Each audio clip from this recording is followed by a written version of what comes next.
La pregunta no es si habrá recesión, porque al margen de que se cumple el tecnicismo de registrar 2 trimestres consecutivos con un crecimiento negativo del PIB, la desaceleración de la economía mexicana es una realidad. El Fondo Monetario Internacional ya recortó nuestra perspectiva de crecimiento a solo 0.9% para este año. Entonces, la pregunta relevante es si esto es consecuencia de lo que ha hecho o dejado de hacer el gobierno de Andrés Manuel López Obrador. Eso lo vamos a responder, pero primero necesitamos contexto. Esencialmente, hay 3 maneras en las que un gobierno puede detener la economía: recortando el gasto público, subiendo los impuestos o elevando las tasas de interés. Y en México, estamos haciendo 2 de esas 3 cosas. La Secretaría de Hacienda y el Banco de México están cuidando el déficit fiscal, el nivel de deuda pública y la inflación a costa de un mayor crecimiento. Esta es una decisión expresa de política pública. De hecho, no veíamos un cuadro de medidas restrictivas tan agresivo desde la administración de Miguel de la Madrid. La austeridad en estos primeros 6 meses de gobierno se traduce en un subejercicio de 120,000 millones de pesos. Es decir, se ha dejado de gastar casi el equivalente a lo que la Secretaría de Hacienda de Luis Videgaray anunció en 2016 como uno de los mayores esfuerzos de consolidación fiscal en la historia, algo que por cierto jamás se consiguió. A esto sumemos que el Banco de México ha elevado la tasa de interés de referencia de manera consistente desde el 2015. Eso implica que el costo del dinero se ha incrementado para todos los empresarios que desean invertir en capital. México tiene la tasa de interés más alta para países con su mismo grado de calificación crediticia. Por eso no sorprende que en los primeros 4 meses del año, la caída acumulada de la inversión fija bruta sea de 2.1%. Con esa cifra, es prácticamente imposible que se cumpla la promesa de la 4T de crecer a tasas de 4% anual.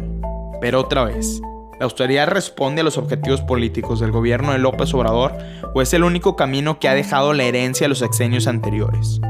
Alejandro Díaz de León, el gobernador del Banco de México, tiene una hipótesis de por qué estamos parados donde estamos parados. Desde el 2016 se colapsaron las fuentes de financiamiento externas.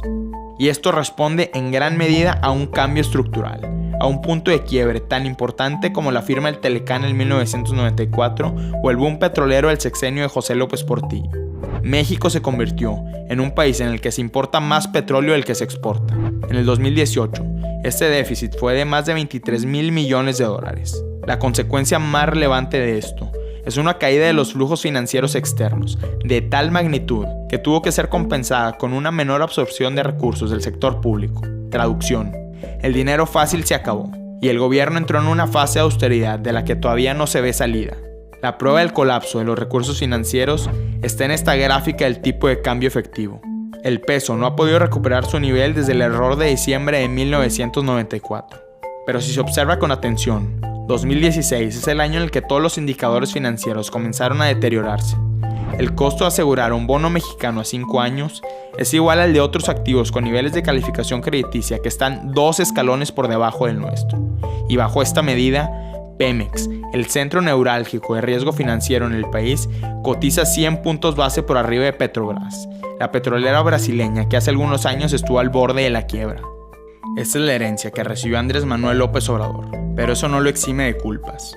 Analistas como Gabriel Casillas, economista en jefe del Grupo Financiero Banorte, consideran que decisiones de las que califican de arbitrarias están generando incertidumbre, prolongando la austeridad y los altos niveles de las tasas de interés. Decisiones como la cancelación del nuevo aeropuerto internacional de la Ciudad de México, la vaguedad de un plan de negocios de Pemex que cierra la puerta a asociaciones con privados, el juicio de arbitraje de la CFE por la construcción de la red de gasoductos del país y el congelamiento de los permisos de construcción en la Ciudad de México. Volviendo a la pregunta inicial, López Obrador ciertamente está acelerando el deterioro económico que heredó de gobiernos anteriores.